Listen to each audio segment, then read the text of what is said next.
तो इस लेक्चर में ग्रेविटेशन पे बेस्ड कुछ प्रॉब्लम्स ले रहे हैं। तो फर्स्ट प्रॉब्लम है, a satellite is revolving in circular orbit around earth, find minimum impulse such that satellite escapes the gravitational attractions of earth. तो सपोज दिस इज अर्थ और ये इसका एक सैटेलाइट है जो कि इसके चारों तरफ चक्कर लगा रहा है सर्कुलर ऑर्बिट में। Suppose mass of the satellite is m और ये v ऑर्बिटल वेलोसिटी चक्कर लगा रहा होगा। तो v ऑर्बिटल इज, अगर ये ऑर्बिटल रेडियस अगर r के बराबर है तो this is under root g capital M by r। Capital M इसका मास यहाँ पे हो जाता है। अब एक इम्पल्स यहाँ पर इस सैटेलाइट को इस तरीके से देना है जिससे कि जो वेलोसिटी है वो वेलोसिटी यहाँ पर चेंज होकर इसके वेलोसिटी में चेंज हो जाए यहाँ पे। तो मुझे कुछ ऐसा इम्पल्स यहाँ पे देना पड़ेगा और सपोज़ वो इम्पल्स मुझे वेलोसिटी के डायरेक्शन में देना चाहिए और वो इम्पल्स ऐसा होना चाहिए जिससे कि कम से कम इसको वेलोसिटी v के बराबर मिल जाए। दैट्स वाई यहाँ पे मिनिमम इम्पल्स वर्ड यूज़ किया गया है कि वेलोसिटी कम से कम v के बराबर हो जाए और जो इम्पल्स है वो भी हम इसी डायरेक्शन में अप्लाई करें। ये v तो आप किसी भी डायरेक्शन में कर सकते हो, आप इस डायरेक्शन में भी कर सकते हो, लेकिन इस डायरेक्शन के लिए आपको ज़्यादा इम्पल्स लगाना पड़ेगा क्योंकि इस वेलोसिटी को ख़त्म करके उस डायरेक्शन वेलोसिटी जनरेट करनी पड़ेगी। तो मिनिमम इम्पल्स का मतलब एक तो ये है कि वेलोसिटी v के बराबर हो जाए और जो भी इम्पल्स देना है वो इम्पल्स वेलोसिटी के डायरेक्शन में होना चाहिए। तो under this two conditions we will give the minimum impulse. तो सपोज इम्पल्स यहाँ पे j दिया गया तो j is equal to p final minus p initial. p final is mve and p initial is mv naught. This is orbital velocity, this is escape velocity. m common ले लेंगे इसमें और जो v होता है वो √2 टाइम्स v नॉट होता है, ये पता है हमें। तो √2 times v naught minus v naught. तो v naught can be taken as common, तो v naught can be written as under root gm by r into √2 minus 1। तो ये इसका आंसर है। Next question, a satellite is revolving around a planet of mass capital M in elliptical orbit of same measure axis A. Find its speed when it is at a distance r from the planet. तो जैसे बताया गया elliptical orbit, तो हमें elliptical orbit लेके solve करना होगा इसको। तो this is the elliptical orbit जिसकी जो सेम मेजर एक्सिस है वो A के इक्वल है और यहाँ कहीं पे प्लेनेट है और सपोज ये डिस्टेंस r पर है किसी टाइम पे यहाँ पर ये सैटेलाइट। तो पूछा जा रहा है कि इसकी स्पीड क्या होगी। सपोज स्पीड इज़ v, तो what is the v at this location. तो इसको सॉल्व करने के लिए मैं यहाँ पर इस फैक्ट का यूज़ कर रहा हूँ कि जो टोटल एनर्जी होती है वो टोटल एनर्जी कंजर्व होती है और उसके साथ साथ इलिप्टिकल ऑर्बिट के लिए इसके बराबर होती है gmm by 2a, where a semi major axis. इसका मास है कैपिटल M, इसका मास मैंने स्मॉल m के बराबर अज्यूम कर लिया।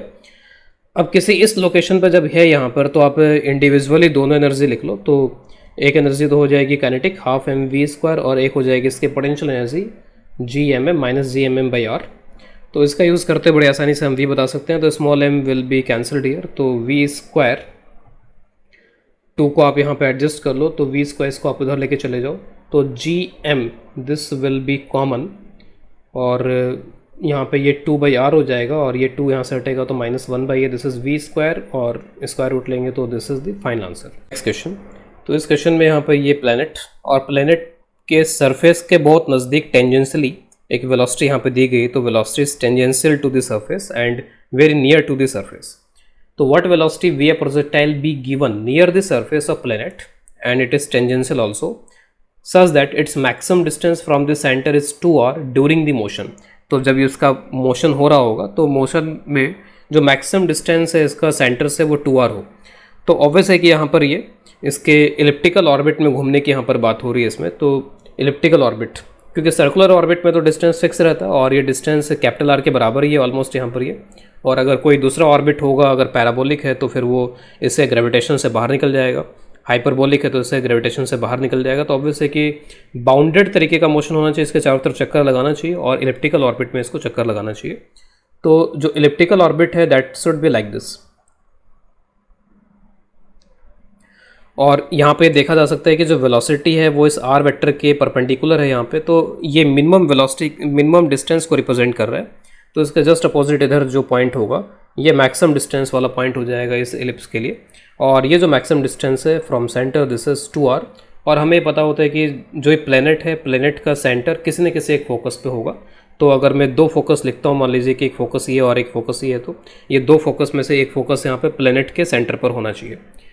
तो हमें आइडिया लग गया कि दिस इज़ इलिप्टिकल ऑर्बिट। तो one thing is we have to determine कि किस तरीके का यहाँ पर ऑर्बिट हो सकता है। तो इलिप्टिकल ऑर्बिट है यहाँ पर ये।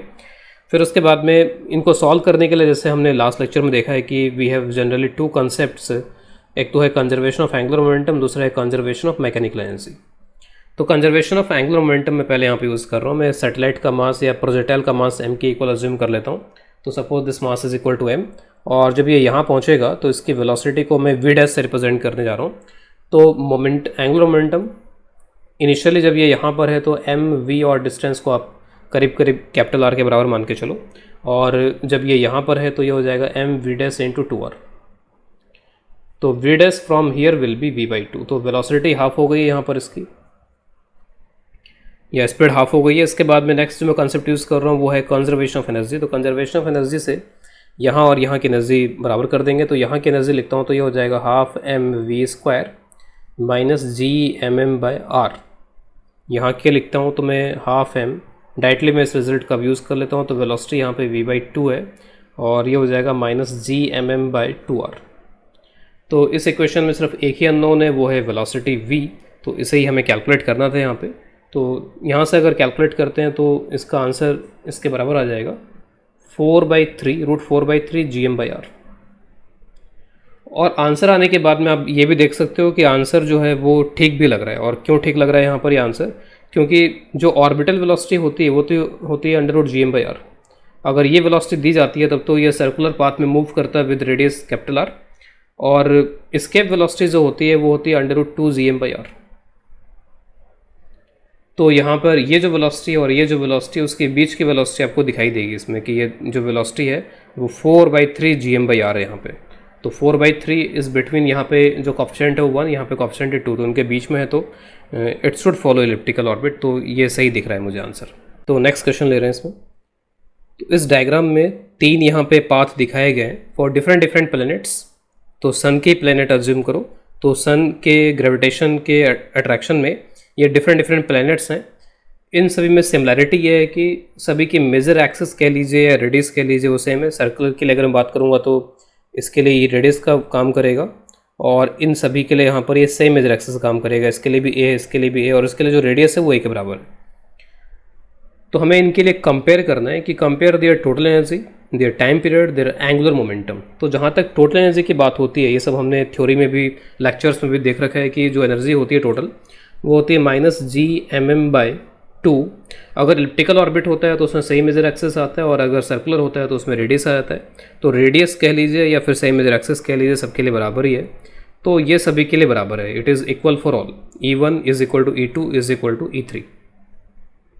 टाइम पीरियड, तो टाइम पीरियड के लिए हमने देखा हुआ है कि T square is proportional to, अगर सर्कुलर ऑर्बिट की बात हो रही है तो रेडियस, इलिप्टिकल ऑर्बिट की बात हो रही है तो A।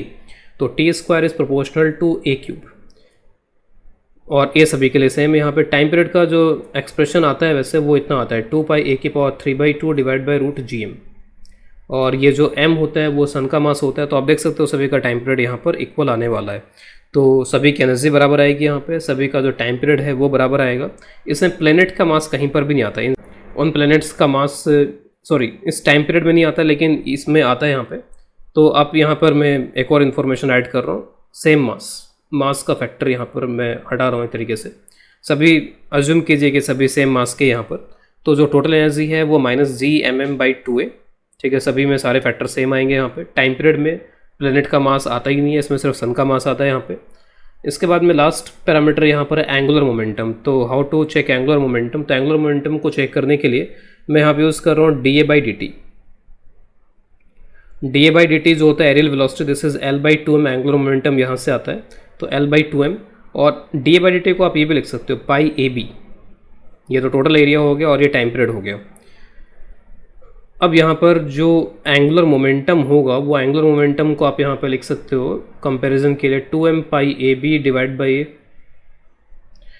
तो it is 2m πAB divide by T। Time period सबके लिए सेम आ रहा है यहाँ पे, मास वगैरह सबके लिए सेम है यहाँ पे, और ए यहाँ पे एक्स्ट्रा आ रहा है तो ए सभी के लिए सेम है। तो एक तरीके से आप बोल सकते हो कि बाकी चीज़ें सेम है यहाँ पे। तो L is directly proportional to B है इसमें, यानी जो एंगुलर मोमेंटम है वो B के डायरेक्टली प्रोपोर्शनल इसमें दिख रहा है। और आप देख सकते हो कि इसके लिए B सबसे ज़्यादा है, इसके लिए B उससे कम है, इसके लिए B उससे कम है। तो जिसके लिए बी सबसे कम है उसका एंगुलर मोमेंटम सबसे कम होगा, जिसके लिए बी सबसे ज़्यादा उसके लिए एंगुलर मोमेंटम सबसे ज़्यादा होगा। तो 1 के लिए एंगुलर मोमेंटम यहाँ पर सबसे ज़्यादा, फिर उसके बाद में फिर 2 के लिए, उसके बाद में 3 के लिए। तो बी से यहाँ पे कंपैरिजन हो पा रहा है एंगुलर मोमेंटम का, keeping all the other things constant. Next question ले रहे हैं। A satellite is revolving in a circular orbit of radius r. A particle is projected from satellite in forward direction with velocity v is equal to √5/4 minus 1 times v naught relative to the satellite, where v naught is the orbital velocity of the satellite. Find maximum distance from center of earth during the motion of projectile. तो इसमें satellite है जो कि revolve कर रहा है circular orbit में इनिशियली। तो सपोज ये सैटेलाइट का पाथ कुछ इस तरीके का है और suppose let's say this is Earth. तो जो सैटेलाइट है वो सैटेलाइट यहाँ पे रिवॉल्व कर रहा है with velocity v naught, where v naught is we know √g/m/r, जहाँ पे m जो है वो अर्थ का मास होता है। और सपोज इस तरीके से तो किसी टाइम पे मान लीजिए यहाँ पर है और उसे एक पार्टिकल को प्रोजेक्ट कर दिया जाता है। तो पार्टिकल की रिलेटिव वेलोसिटी ये है। इस रिलेटिव वेलोसिटी में क्योंकि ये सैटेलाइट के रिलेटिव है तो सैटेलाइट की वेलोसिटी ऐड करेंगे तब यहाँ पर नेट वेलोसिटी आएगी। तो वेलोसिटी ऑफ द प्रोजेक्टाइल, जिसको मैं v1 का यहाँ पे नाम दे देता हूँ, v1 इनिशियल वेलोसिटी एक तरीके से हो जाएगी। तो √5/4 माइनस 1 v नॉट, उसमें v नॉट ऐड करना होगा। तो it will be √5/4 v not. v not जैसे ज़रूरत होती है तो उसके accordingly we can put √gm/r। तो इनिशियल इतनी वेलोसिटी, और ऑब्वियस है कि ये जो ऑर्बिटल वेलोसिटी उससे ज़्यादा है ये। तो अगर ये ऑर्बिटल वेलोसिटी ज़्यादा है तो उस केस में ये जो भी ट्रेजेक्टरी दिख रही है इस ट्रेजेक्टरी के बाहर चला जाएगा थोड़ा सा। और फिर क्योंकि ऑर्बिटल वेलोसिटी से ज़्यादा तो है लेकिन इसके वेलोसिटी से कम है, तो इसके वेलोसिटी से कम है तो इसका मतलब अभी भी यहाँ पर ये अर्थ के ग्रेविटेशन से बाहर नहीं निकल पाएगा और ये फिर इलिप्टिकल पाथ में मूव करेगा। तो मैं अब डायरेक्टली यहाँ पर v1 दिखा देता हूँ इसमें, जो कि v1 ये हो गया और ये एक इस तरीके के पाथ में मूव कर रहा होगा। ये जो दिखाया गया है यहाँ पर r, एक तरीके से ये इसके लिए मिनिमम डिस्टेंस हो जाएगा और जब ये बिल्कुल यहाँ पर आ जाएगा तो ये इसके लिए एक तरीके से मैक्सिमम डिस्टेंस होगा। तो उस टाइम पे लेट्स से जो वेलोसिटी है वो v2 है और इसको मैं r2 से रिप्रेजेंट कर देता हूँ, इसको r1, और r1 जो है वो एक तरीके से यहाँ पर r के इक्वल है। तो मैं एक तो कंजर्वेशन ऑफ एंगुलर मोमेंटम यहाँ पे यूज़ कर लेता हूँ, that will give mv1r1 this is equal to mv2r2। ठीक है, तो एक इक्वेशन तो यहाँ पे ये हो जाएगी जिसमें मास कैंसिल हो जाएगा इस प्रोजेक्टाइल का। फिर उसके बाद में दूसरी इक्वेशन यहाँ पे फ्रॉम एनर्जी कंजर्वेशन आएगी -gmm/r1 plus half mv1 square, this is equal to half mv2 square minus gmm/r2।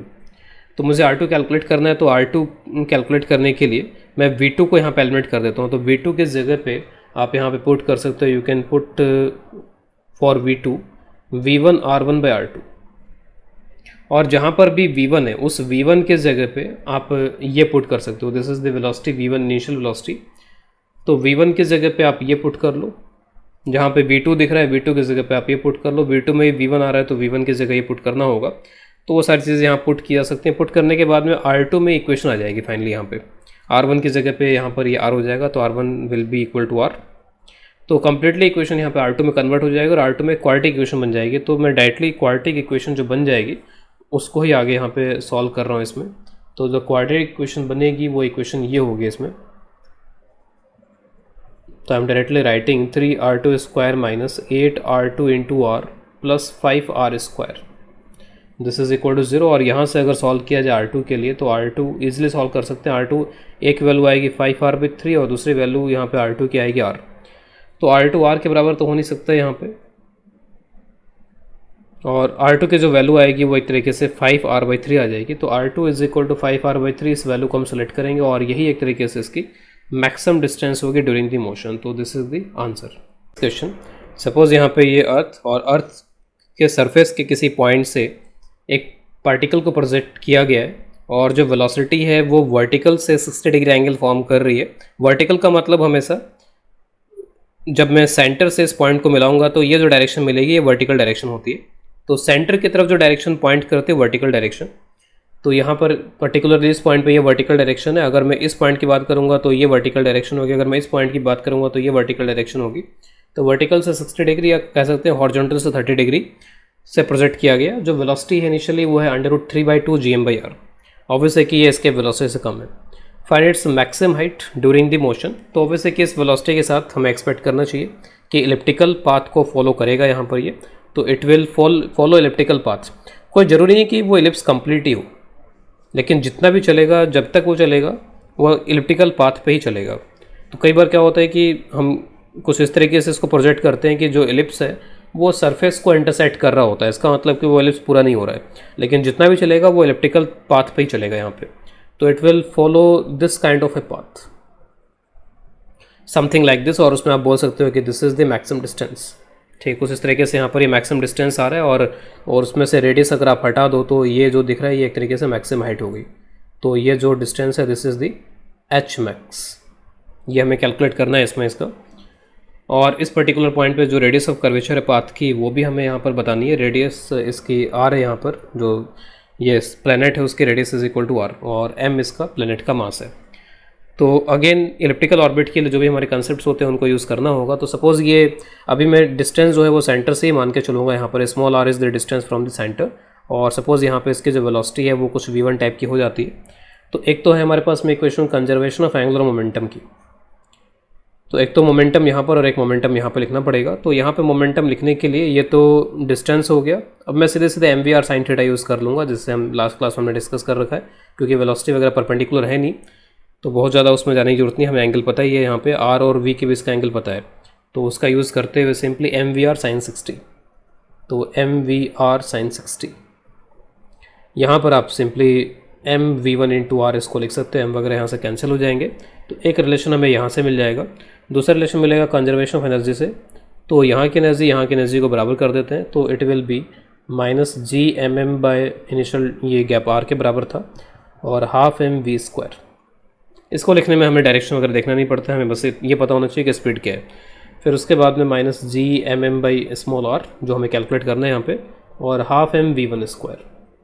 अब क्योंकि मुझे स्मॉल r कैलकुलेट करना है यहाँ पे, तो मुझे इस v1 को यहाँ से हटाना पड़ेगा, और v1 को हटाने के लिए हमें इस इक्वेशन का यूज़ करना पड़ेगा। तो फ्रॉम फर्स्ट आप v1 की वैल्यू कैलकुलेट करके यहाँ पे रख दो, और कम्प्लीटली फिर ये जो इक्वेशन है वो इक्वेशन यहाँ पे r में अननोन के फॉर्म में यहाँ पर इक्वेशन आ जाएगी।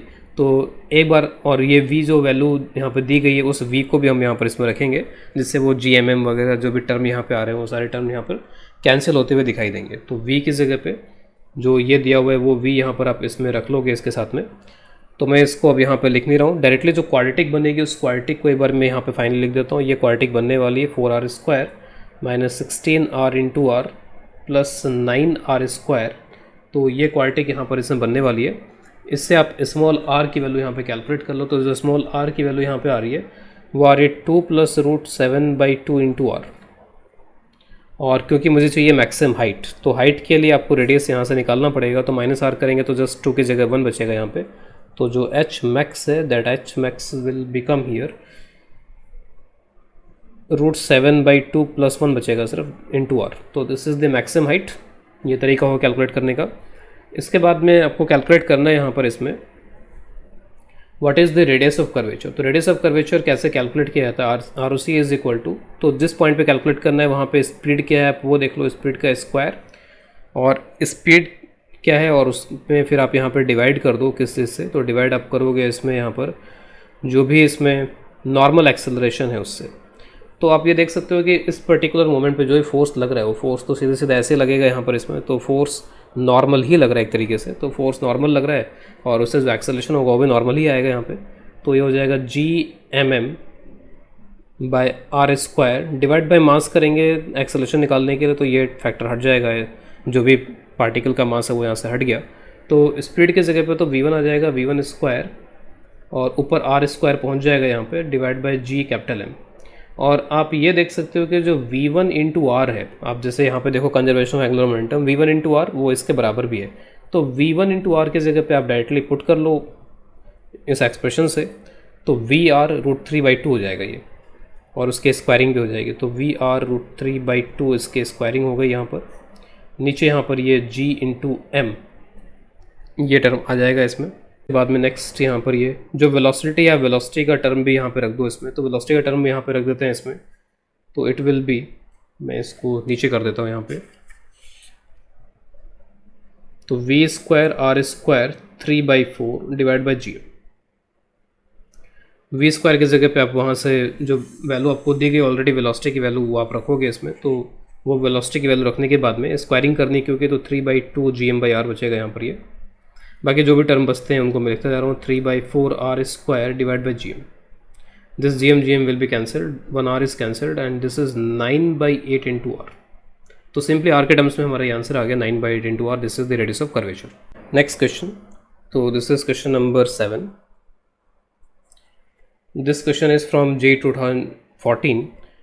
A planet of radius r is equal to 1/10th of radius of Earth has the same mass density as Earth. Scientists dig a well of depth r/5 on it and lower a wire of same length and of linear mass density 10⁻³ kg per meter into it.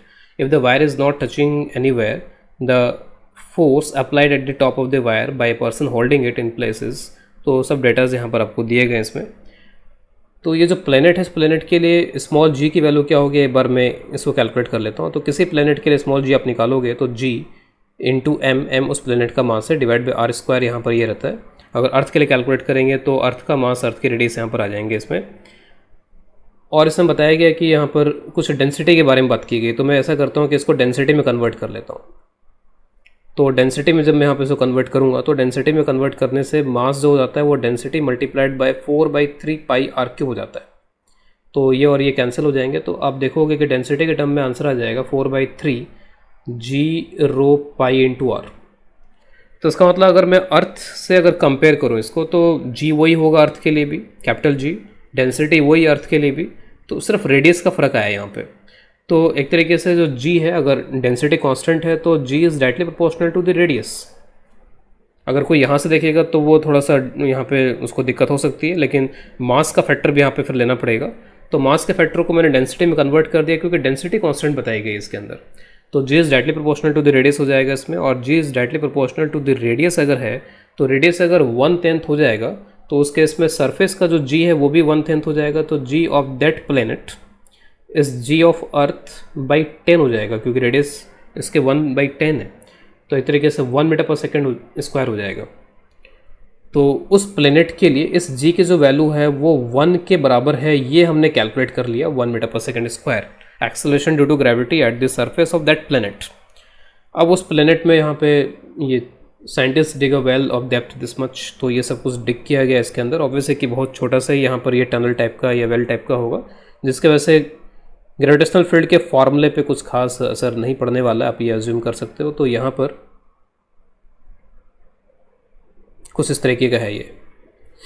तो इसके अंदर यहाँ पर इसको wire को यहाँ पर पोर इसमें रखा गया, वायर को यहाँ रखा गया इस तरीके से, और ऊपर जो इसको होल्ड कर रहा है उसको कितना फोर्स लगाना पड़ेगा, तो उसको फोर्स कितना लगाना पड़ेगा, जो ग्रेविटेशनल अट्रैक्शन होगा इस वायर पे इस प्लेनेट की वजह से, ये जो वायर है उस पे प्लेनेट की वजह से ग्रेविटेशनल अट्रैक्शन का फोर्स यहाँ पे लग रहा होगा, ये जो वायर यहाँ पर है,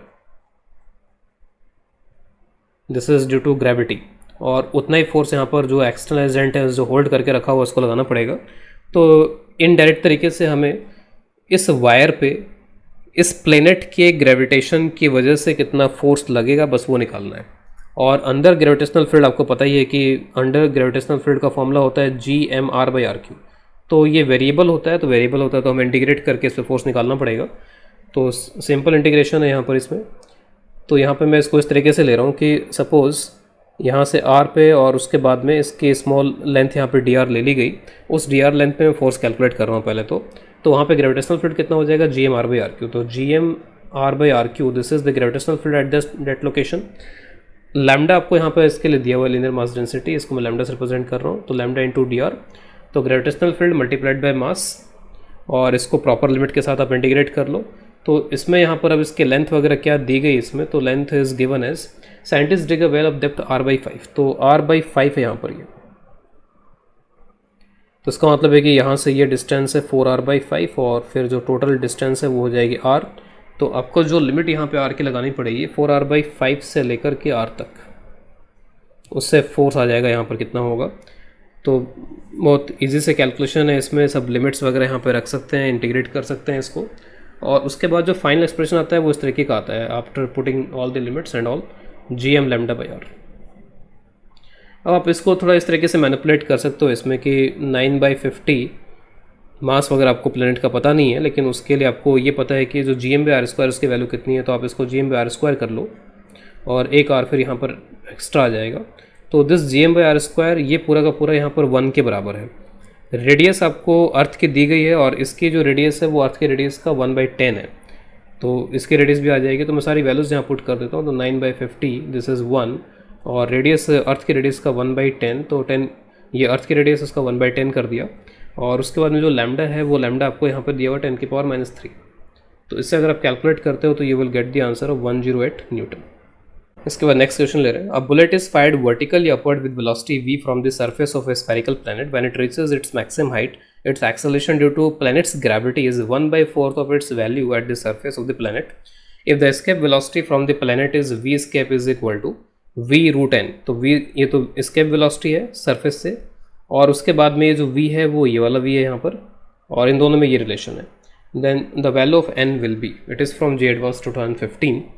तो पहले तो आप ये v कैलकुलेट करो। v escape तो आपको पता है कि v escape इतनी होती है, v escape इज √2 GM/r, तो इसकी वैल्यू तो आपको पता है। आपको ये v यहाँ पे कैलकुलेट करना होगा, और जो v यहाँ पर इसको दिया गया है प्लेनेट को, सॉरी इस बुलेट को, वो v कुछ ऐसा है जिससे वो इतनी हाइट तक पहुँच पा रहा है, यहाँ से सेंटर से ही आप हाइट ले लो यहाँ पर, जिससे कि यहाँ पे जाके उसकी वेलोसिटी 0 हो जा रही है, यहाँ पे वेलोसिटी v है, और यहाँ पे जो g है वो सरफेस के g का 1/4 हो जा रहा है, यहाँ पे g है।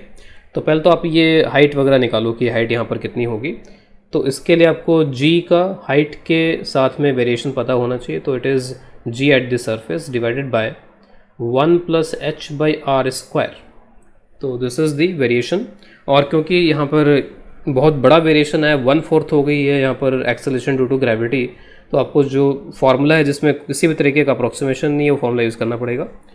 तो जो ये है वो g/4 के बराबर है, तो ऑब्वियस है कि नीचे 4 आना चाहिए यहाँ पर। इसमें 4 आने के लिए नीचे 2 का स्क्वायर बनना चाहिए, क्योंकि स्क्वायर किया हुआ है तो 2 का स्क्वायर 4 होता है, और 2 आना चाहिए तो 1 तो ऑलरेडी है, तो 1 + 1 होना चाहिए, तो h = r होना चाहिए। तो यहाँ पर इसके जो हाइट है वो हाइट सरफेस से कितनी हो रही है, r के बराबर। तो सरफेस से r हाइट तक जा रहा है, यहाँ पे सेंटर से 2r डिस्टेंस तक जा रहा है यहाँ पर। ये v कैलकुलेट कर लेते हैं यूजिंग एनर्जी कंजर्वेशन। तो ½ mv² - g/r this is equal to, finally kinetic energy 0 हो जाती है और g/2r हो जाएगा फिर ये। तो थोड़ा सा कैलकुलेशन यहाँ पे देख लेते हैं इसकी। mm यहाँ पे ये कैंसिल हो गए, v²/2 this is equal to, आप इसको इधर लेके चले जाओ तो gm/r - gm/2r, तो gm/2r हो जाएगा फिर यहाँ पर ये, और ये 2 भी कैंसिल हो जाएगा। तो v के जो वैल्यू है वो हो जाएगी gm/r के बराबर।